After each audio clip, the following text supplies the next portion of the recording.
Existem pessoas que realmente são apaixonados por carros, muitas em especial os clássicos, que mesmo com o passar dos anos, não perderam sua supremacia e imponência. Para você que é amante desses carros, neste vídeo eu listei 5 carros clássicos que fizeram sucesso na década de 60. Então vamos aos clássicos. Gordini. O Gordini possuía originalmente um motor Ventoux de 845 cm3 de míseros 40 cavalos que chegava à velocidade máxima de 118 km/h com aceleração de 0 a 100 em 36,5 segundos. O Dauphine foi lançado oficialmente em Paris, na França no dia 6 de março de 1956. Nasceu para substituir o Renault 4 cavalos, conhecido popularmente no Brasil como rabo quente.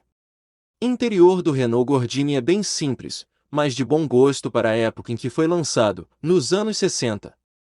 Por fim, o ano de 1968 chegava o Gordini Quarta, cuja diferença se resumia apenas à adição de novas cores nesse mesmo ano, mais precisamente em março. O pequeno sedã se despedia do mercado nacional.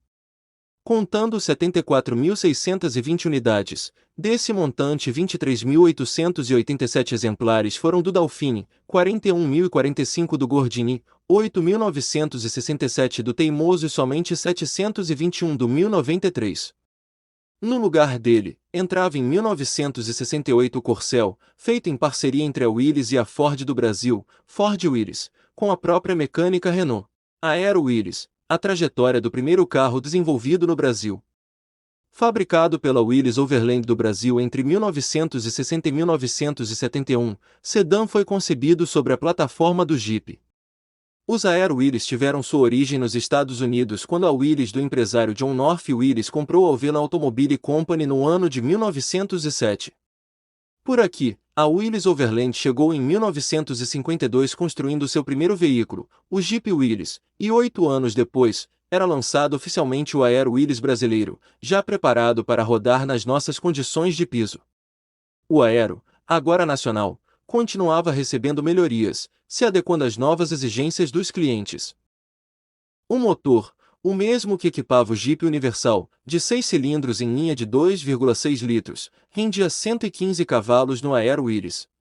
Houve ainda outra opção de motorização, pois as versões do Aero americanas modelo 1954 chegaram a ser fabricados com motor Kaiser 226.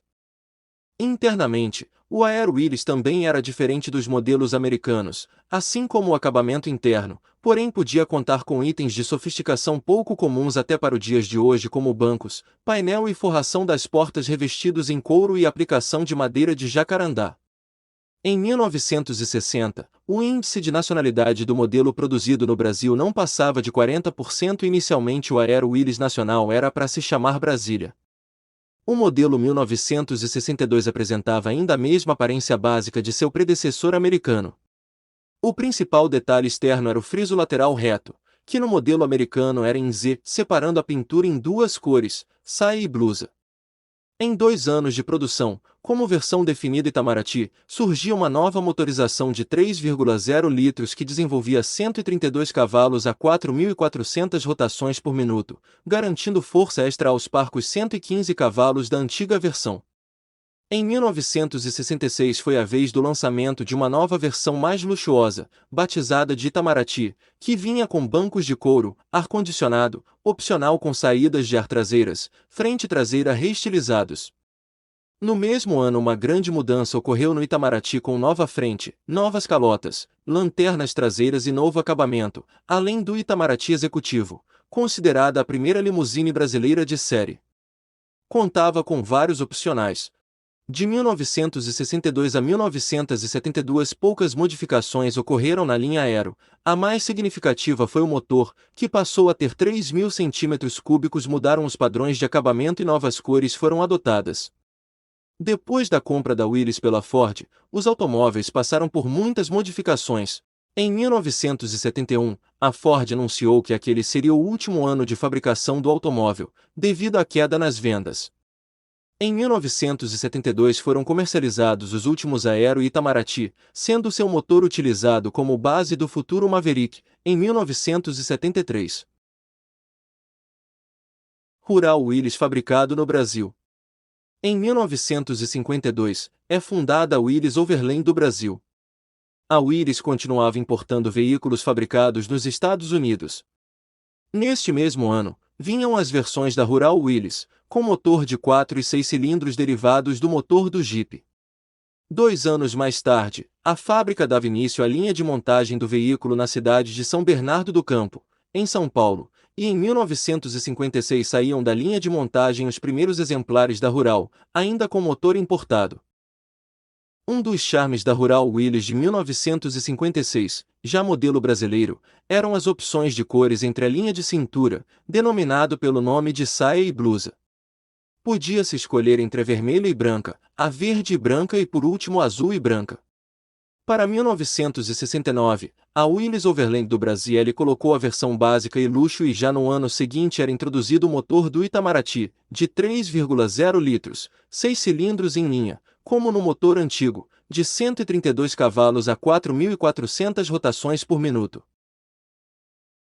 Em 1959, era dotado um motor nacional, fabricado na cidade paulista de Taubaté e logo depois a Rural tinha um índice de nacionalização de 100% de seus componentes, ganhando até uma nova frente que seria mantida até o final da produção, com o estilo do Aero Willys brasileiro. Além disso, a nova versão Tupiniquim vinha com a introdução de novos paralamas dianteiros, vidros inteiriços na frente e na traseira, substituindo os vidros bipartidos, além de exclusivas sinaleiras traseiras. Fora o modelo Station Wagon, ainda era lançada a picape Jeep e a Rural com tração 4x2. Em 1970, foi colocada no mercado nacional uma série especial da Rural, chamada de Série Luxo, que era diferenciada das outras versões convencionais como o motor Willys 3000, o mesmo do Ford Maverick, pneus mais largos, diferenciais com relação mais longa de 4,091, espelhos retrovisores nas duas portas. 5 anos depois vinha um novo motor Ford 2.3, de 4 cilindros, acoplado a uma caixa de câmbio de 4 marchas com relações mais reduzidas. Em 1975, ainda foi fabricada a Rural com o velho motor Willys 6 cilindros BF161 e também o novo motor Ford OHC 2300. Com o novo motor 4 cilindros, a Rural passa a ser montada exclusivamente com um novo câmbio de 4 marchas. Em 1977, era o fim da fabricação da Ford Rural Station Wagon. A versão picape com o nome de F75 continuava a ser fabricada. Idealizado pelos alemães, o sedã da DKW chegou ao Brasil por meio da Vemag Veículos e Máquinas Agrícolas S.A. DKW tem origem alemã e foi fabricado no Brasil entre 1958 e 1967, totalizando 52.000 unidades. O DKW, cuja sigla em alemão significa Pequena Maravilha, das Kleine Wunder, já traduzia o sentimento de carinho e adoração pelo carro, fato este que garantiu a DKW Vemag fabricar entre 1958 e 1967, cerca de 52.000 exemplares. O DKW Vemag, como era chamado, compreendia um desenho limpo e agradável aos padrões brasileiros. Era um sedã de 4 portas bastante confortável para levar até 6 passageiros. No conjunto mecânico, o motor utilizado era um de 3 cilindros e 2 tempos com 900 cm3 e apenas 38 cavalos. Sua velocidade final era de aproximadamente 120 km por hora, marca satisfatória em se tratando de um motor nesta configuração. Um detalhe interessante no sedã era as portas cujo sistema de abertura era do tipo suicida. Por fora, o destaque era os adereços cromados como os frisos das portas, molduras das janelas e faróis, grades e tampa do porta-malas a qual vinha a inscrição 3 é igual a 6. A explicação da sigla é em razão do motor de 3 cilindros. Assim como o motor de 6 cilindros e 4 tempos, o do DKW também possuía um tempo motor a cada terço de volta do virabrequim. Em 1961, o DKW Vemag sofria sua primeira reestilização quando passava a se chamar de DKW Belcar. A perua passava a se chamar Vemaguete. Vemaguete foi a primeira perua fabricada no Brasil, em meados dos anos 60. A tampa do porta-malas já não tinha mais os 4 frisos cromados que a adornavam. Os para-choques eram atualizados e contavam com um par de garras duplas que reforçava a robustez da nova linha. As rodas permaneciam nas mesmas medidas 5.60-15, as mesmas do Fusca, porém com novos desenhos.